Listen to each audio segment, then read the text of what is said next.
Tonight, we're looking back on the historic moment in Arkansas when the state recognized its first same-sex marriage. 8 years ago, couples lined up at a courthouse in Eureka Springs for a chance to make their union state legal. Ashley Godwin caught up with one Fort Smith couple who was the first to say "I do."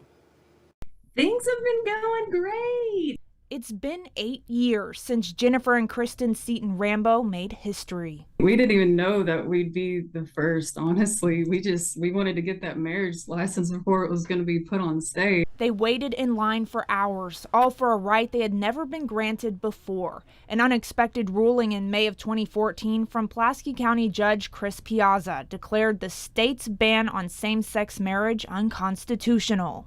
I know people might not all agree with what we feel, but we love Arkansas. Our family's here in Arkansas. They were the first same-sex couple in the natural state to get married. Every emotion you can think of. And I remember saying the words indescribable.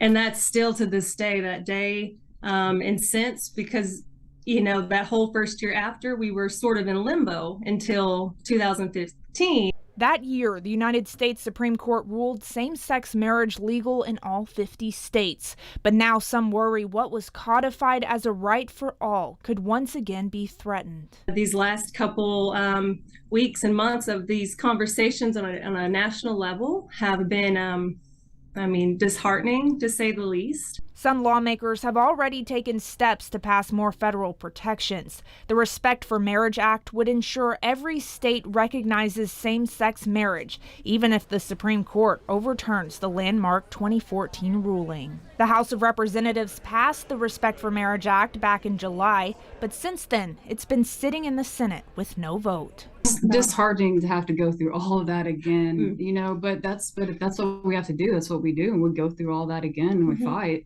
We're all human. We're all the same. Yeah. And I think everyone deserves to have that basic human right of being able to marry their love of their life.